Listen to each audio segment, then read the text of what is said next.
The most disrespectful moments in anime history. 10. He got 10 of these joints. God. This dude really just got punched out of his clothes and sent flying across the block. This is the most embarrassing thing I've ever seen. Like, y'all realize this nigga can't ever show his face in public ever again, right? Because they're gonna be walking down the street one day and they're gonna be like, oh my God, you're the guy that went viral on Twitter for getting punched out of his clothes and was wearing some tight-ass tidy whities. Like, dude, you're cooked for life. You can't, boy. You can't show your face nowhere. Welcome back to another installment it's over of the for most you. You gotta move. Moments You gotta move countries after that. I swear to, boy, and they still might get on you. You might gotta go overseas, and they still might get on you, boy. Anime history with a twist. I'm gonna be real with y'all. The twist ain't revealed till like the last moment. Technically not to the end, but today we got 5 of some of the most unhinged, diabolical, jaw-dropping moments to ever be animated. So let's not waste no more time. Without further ado. Alrighty, ladies and gentlemen, let's get right to it. Moment number 1. Osaragi teaching Dump how to praise God. Man, yo, let me tell y'all, bro. Osaragi is a bona fide demon. And again, this is another case where you could just tell by her appearance. Her daily fit is a funeral dress. She dresses for the occasion while she is out here killing us with no emotion at all. She is literally the Grim Reaper. And the girl right here, Dump, had a one-on-one date with the Grim Reaper herself. Now, how all this went down. Slur sent a bunch of serial killers to Japan to take out Sakamoto and the Order. An old psycho fine shit Dump, who was a literal cyborg that can shoot spikes out of her body, decided to go after Osaragi because she simply thought she was unattractive. She deadass hates ugly niggas. If she thinks you're chopped, she's gonna kill you. So later on one day, Osaragi went to the shrine to go pray. And you would not believe what she started to pray for. She started praying. What is that? Like, that's low-key some, I don't know, some mustache man stuff. Do you think? I don't know if he did that. Yeah, because he was trying to build the perfect race. That's the, now, not only you have to live your life as a chopped individual, you then have to duck your melon in case the serial killer killing chopped people is around. Life is already on like hard difficulty if you're like hideous. Why would you you're gonna kill him? That's crazy. Saying, dear God, I pray that you bring one of these serial killers to me so I can kill them and dismember them myself. I hope to receive this blessing. Amen. So after she kills the serial killer. Pulls up right behind her. Her prayers were answered immediately. So she shoots a spike from her body, trying to impale Osaragi. But Osaragi somehow blocked her attack with a coin. And she's saying after that, oh, thank God, my prayers have been answered. I'm about to kill a bitch today. So now I want y'all to prepare yourselves to see one of the most disrespectful things I've ever seen. Shorty told Dump, hello, ma'am. Do you know how to praise God? What? Oh, well, allow me to show you how to praise the Lord. So she palms her head, takes her over to the statue and slams her head twice. And she told her, first, you bow twice. Then while Shorty is struggling unconscious, she claps her in the face, then claps her again and told her, then you clap twice. Then picks her up and drives her face into the offering table. Then after she planted her face in the table, last thing she said was, and don't forget, make your offering. And flicks a coin at her unconscious body, just face planted in the ground. That's crazy. After she just got embarrassed, freaky psycho fine shit gets up and start licking her lips and saying, ooh, I can't wait to give you a makeover, you chopped ass bitch. So Dump tries to attack her again, but Osaragi blocks that attack again, this time with a briefcase, and Dump started getting pissed off because Osaragi's just toying with her. She's blocked both of her attacks with a coin and a briefcase and was beating the hell out of her while she was praising God. So Dump just goes unga bunga on her, shooting her spikes at her. So Osaragi Osuragi jumps up trying to dodge it, but Dump ends up taking away her briefcase from her and throws it out the window. And yo, look at the disappointment in her face. She's not enthused at all. This just pissed her off. She's thinking in her head, oh my God, my precious. So after throwing her money in the bank briefcase overboard, Osuragi— keep it a buck. I don't know why Dump is even still here. If that was me that got no diffed in the beginning of the fight and I got knocked out unconscious, why am I getting up to run it back with that? I didn't land a hit. I didn't land a single hit. You want me to run that back? No. He officially stopped fucking around. She ripped down and kicked the temple bell at her, sending Psycho Fine Shit to a different map. So after Dump just got hit with the stage transition, yeah. Freaky shit. I kid you not, she started shooting the spikes out of her titties.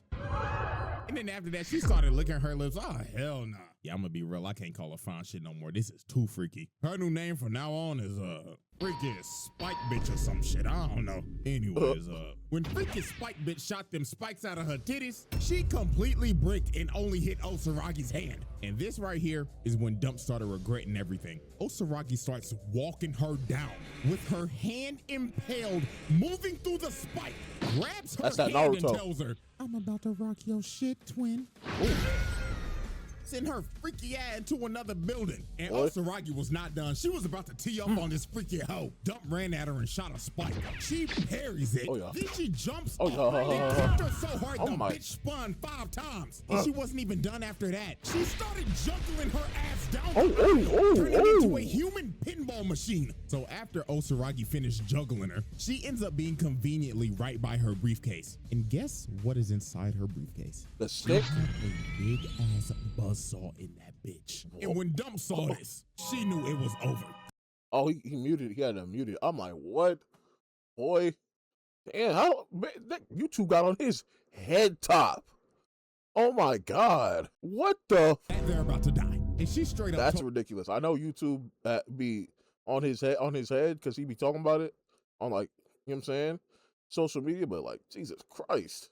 Shorty before she killed her. Because people like you exist, I am needed by God. So because of that reason, I love you. And tell me why she's smiling right now. What the fuck? You know what, bruh? I guess she got her final wish before she was about to die for somebody to love her.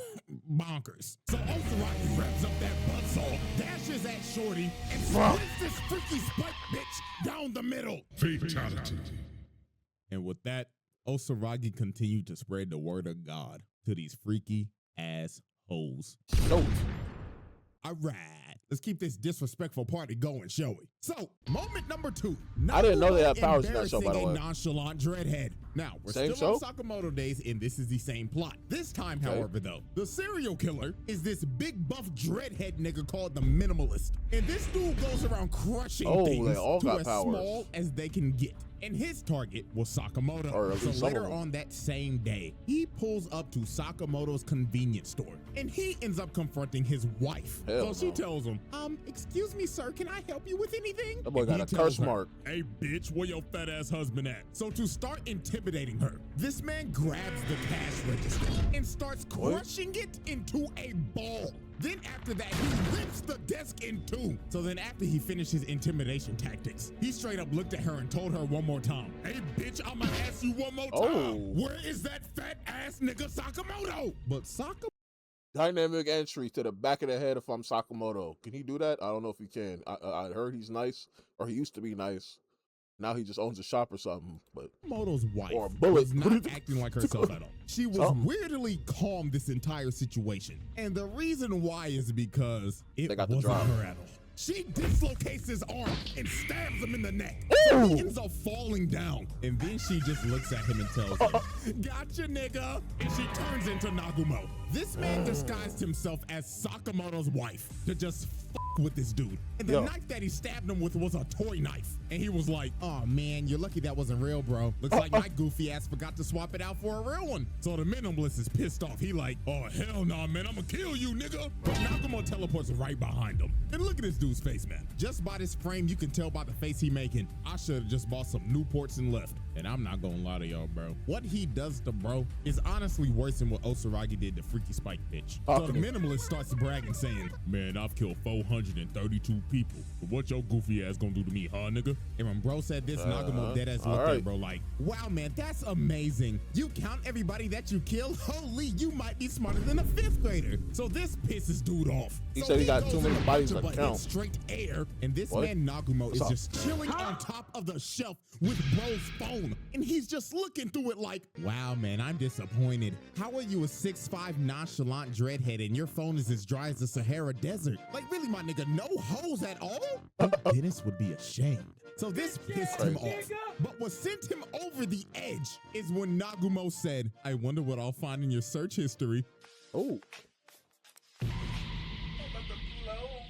And look how mad this nigga gets. Oh my God. Ooh. Looks like this man does not use the incognito browser for you know what. And he like, I'ma kill you, nigga. So he starts to chuck metal balls at Nagumo, but bro is just casually dodging every single one. So after this man just tried to hit him for like 5 minutes straight, the entire convenience store is wrecked and Nagumo just disappeared. The bro got impatient and started to look for him. So he opens this cooler. And when he's digging through it, trying to look through it, another version of himself pops up and starts choking this man through the glass. I'm tripping, that's his power. Rips him through the door. And just look at this man. Dude is getting choked out by himself. And Nagumo turns back like, gotcha, nigga. So he throws him across the room and starts opening his briefcase and says, I'll let you choose how you die. As this man pulls out a weapon with 6 attachments, and he tells him, you got a Swiss Army 1 joint? through 6. So the minimalist just loses it and tries to crush him. But Nagumo just tells bro, oh man, you're no fun. With him, bro. So looks like we're rolling the die. And yo, I'm gonna tell you, this is one of the nastiest things I've ever seen. He shows his hands and he's like,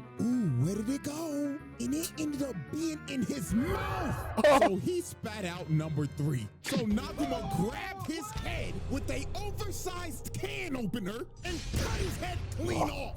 Fatality. Yeah, man, this is one of the most disrespectful things I've ever seen. From going through this man's phone, choking him to death with his own body, doing a magic trick mid-fight, then killing him with a oversized can opener. The magic trick is ridiculous. Man, this dude just went out sad. That's ridiculous. Alrighty, ladies and gentlemen. Moment number 3. Shizuo punching a man man out of his fit. Now, y'all, look, if y'all have never seen I wanted to watch this. I'm going to recommend it to you right now. It's a good watch. Because there's some pretty wild shit that happens in this show. And one of the main culprits of wildness in this show is none other than Shizuo Heiwajima. And what I'm about to show you is a top 10 disrespectful moment of all time. So let's set the stage real quick. The reason why this happened is because of Isaiah. Because earlier on this day, this man was in a fight with this goofy ass gangster nigga. And when bro attacked him, Isaiah dodged it. But he just didn't dodge it. He also scalped this nigga's head. He gave bro a ball spot of doom. Right? That's where you gotta leave. You gotta leave. Wear hats for the next 3 months. I ain't gonna lie, shave it all off and wear hats for the next 3 months, brother. That's all you can do. Don't even think about talking. Like, the girls he was trying to don't mess with that man. Don't mess with that man. Don't mess with that man. Scaring the hopes. So he either has to cut that shit off and restart, or spend thousands of dollars on a hair transplant. Now I want y'all to remember this dude because he's gonna be back later. So now we fast forward 5 minutes later. So Isaiah is just chilling on the street talking to Mikado. But while this man was just having a conversation, a trash can comes flying and hits Isaiah across the head. And the person who threw that trash can was Shizuo. And bro was not here to goof around. He was ready to fight Isaiah on sight. So when these two were about to just start duking it out in the middle of the street, the nigga with the ball spot pulls back up and he brings a bunch of goons with him. So they start surrounding Isaiah. There's not enough goons in your city to hang with him. You should know that. Dumb bitch. You should know that.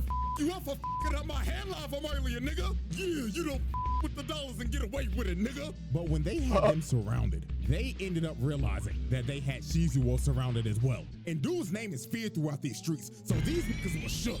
So this is when the wildness happens. Old boy in this blue hat was so scared his fight or flight senses took over. So his body started moving on his own, and he runs up and smacks Shizuo across the head.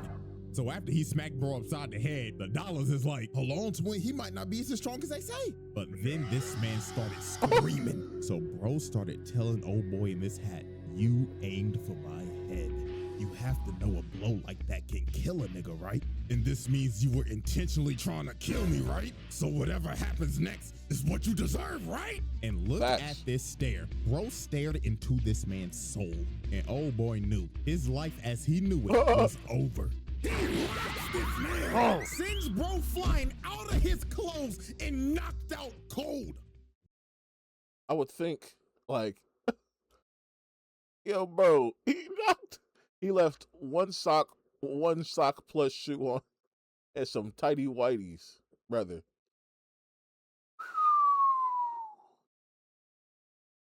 I don't know, Guatemala, Switzerland, Hong Kong, somewhere. Well, you're probably, I don't know if this is set somewhere in Japan or whatever, but boy, hey, at that point, come to America. Actually, don't come to America. You will get fried over here, boy. I swear to you will get cooked over this.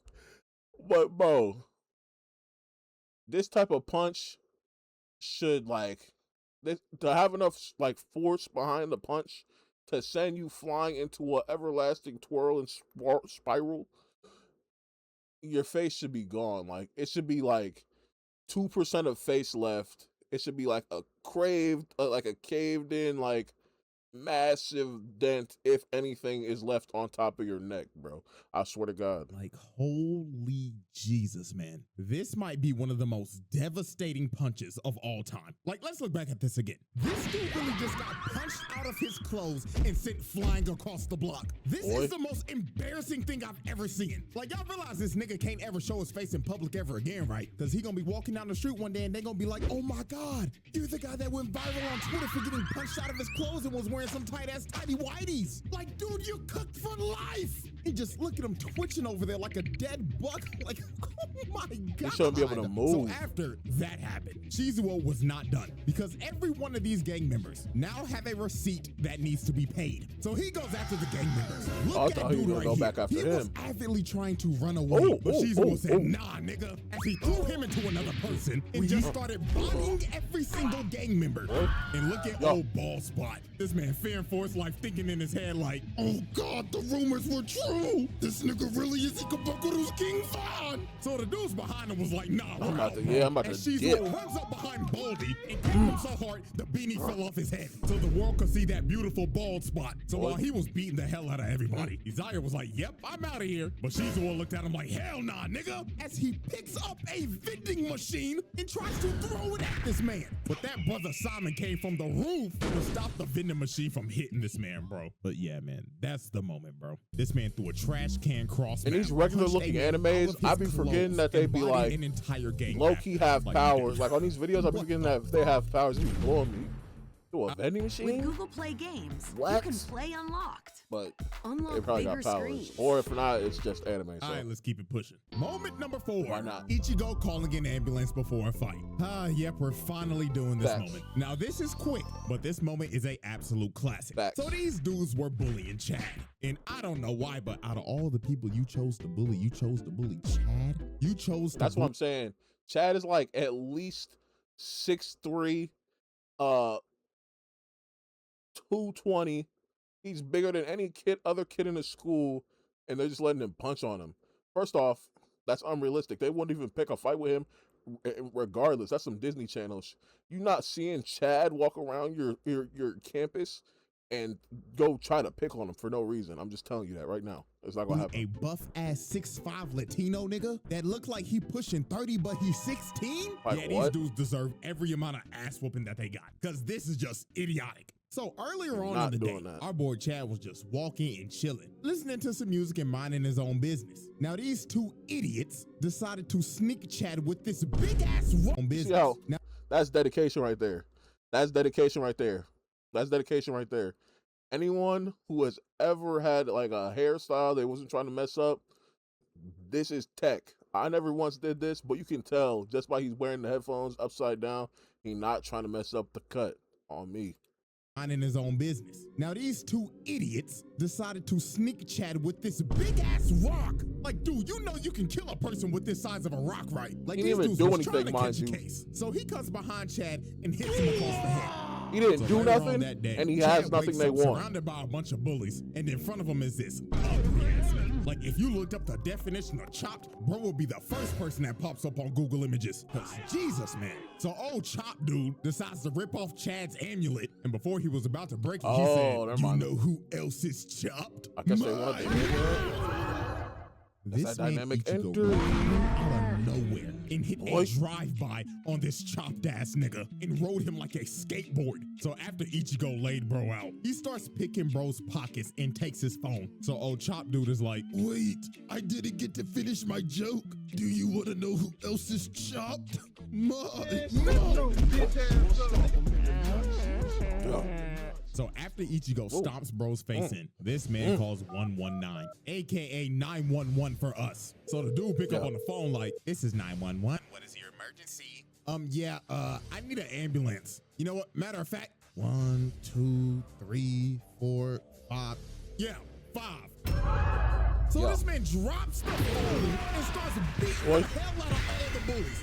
This man just took on a 1v5 and called 5 ambulances pre-ass whooping. Like, do you know how much confidence you have to call 5 ambulances in advance? This is just wicked work. So put five people out of commission to where they need an ambulance. Bro actually pulled off that legendary meme. Call an ambulance, but not for me. I've never once seen that meme in my life. Alrighty, ladies and gentlemen, we have reached our final moment and the twist of this video. Moment number 5, Kuvira proving Korra is washed. Yep, last moment ain't anime at all. Yeah, it resembles it though, but anyways. So Korra ends up confronting Kuvira, because Kuvira's trying to take over Zaofu so she can unite the Earth Kingdom under her tyrannical rule. Now this is Korra's first fight. Never watched Korra. After Zahir put her on a Didn't watch wheelchair for 3 Avatar though. years. Hey, I ain't gonna lie to y'all, Zahir trial will happen one day, because that nigga was cold as hell. I do see they be talking down on Korra. So she wouldn't take over Zaofu. So Kuvira was like, fine. My soldiers, I am giving you all a front row seat to show you all that the Avatar is washed. Her sorry ass could never live up to the legacy of Avatar Aang. So let me show you why she's the worst Avatar of all time. Straight hands? Korra did not beat the allegations this fight, because this was just brutal. So Korra starts it off with fire bending, but Kuvira is weaving every attack. And then look at this, man. Kuvira gets inside, hits her with the earth bending combo. Then she hits her with the metal bending, then flips her ass and throws her on the ground. And while this is what I love about Avatar. I obviously didn't watch for. What in the niggity of nations? They got the helmets off. Yo, I love this about Avatar is that even if you're the Avatar, if you're not nice, you will get cooked. Even if you have all 4 elements, someone could beat you with 1 element. That's so fire. That's so just off of being nicer with the element, and you can tell just by watching. It's just by being better, bro. Look at Kuvira feeling herself. She over here emoting like Ali, like, yeah, I knew your ass was washed. So then here go the next sequence. Korra tries to use airbending now, but she dodges it, ducks the fire and hits her with the hell sweep, and hits her with another shot for good measure. And man, I ain't gonna lie to y'all, bro, we gotta find Kuvira's actual birth certificate. Cause no way she was born in the Earth Kingdom. She had to be born in the Weave Nation. Cause dog, look at this. Korra is using every single element, but she can't land shit. While Kuvira's just bobbing and weaving, bobbing and weaving. And then look at this. Kuvira takes out Korra's leg, blindfolds her, and hits her so hard she goes flying. Jesus. And I mean, bro, it just gets worse from here. She jumps up trying to do aerial attacks, but Kuvira hit her with an anti-air, knocking her on her ass again. And then here come Korra again. She tries to hit her with another 2-piece, failed. Then Kuvira hits her with metal again and lifts her up. I don't even know what Korra's original The Avatar ending was. Was it water? By a background character from season 3. This is fucking embarrassing. And then look at this. Korra has the bright idea to earthbend against her. Kuvira stops it immediately and just sends it right back at her. Like, what made you think earthbending was the answer against Kuvira? One of the best earthbenders in the fucking series. Like, come on now. So Korra was getting. Only thing I will say is, unless I'm remembering it wrong, it's in terms of like power system, it's a little bit mixed, because it's like, how can you judge who's stronger than who, right? Like, if 2 firebenders are fighting each other, or like, obviously, like, you can go off of experience, battle, whatever. But like, if two random like firebenders meet up and squabble, just from a show perspective, I'm not talking about if it were in real life. Just from a show perspective, like, there's no real like way for me to give someone like the win con. You just have to see him fight, which I guess isn't terrible, but you know what I'm saying? It's just in like a bunch of animes, if two characters were to go up against each other, if you were to like what's it called? Not a mirror match, but like just put two random characters together, you could argue, okay, he's gonna win because blank blank blank, or she's gonna win because of blank blank blank.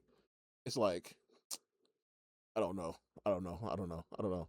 Yeah, no knock to the show at all, though. Her ass whooped so bad, Sue straight up yelled at her and told her, "Bitch, if you don't go into the Avatar state right now, like, what are we doing?" So when Kuvira jumps up and tries to finish Korra, Korra finally goes into the Avatar state and blows Kuvira off of her. So Korra actually ends up landing a nasty hit, finally dropping Kuvira. And it looks like Korra has finally locked in. Maybe she wasn't washed after those 3 years in a wheelchair. But when Korra was about to finish her off, her PTSD from last season kicked in as she state falls to her. They really from last season kicked in as she. They copyrighted this man for 5 seconds of audio. State falls to now her I don't knees, even know what just happened right just there. Looking at her with disappointment, like they just hugged me. Oh, never mind. Another little 5 seconds. Okay. Okay. Oh, so okay. We'll finish the fight in silence. My fault. My bad, baby, bro. KO. Got trapped. Cool. Like what? Ooh. Shout out CJ. I get it though, because like I'm already knowing. Right now. I'll say that. Opal and Genoa saves Korra's ass, and they end up having to retreat. And look at Kuvira hyping up her niggas like, "I told y'all she was washed. Zafu is ours, nigga."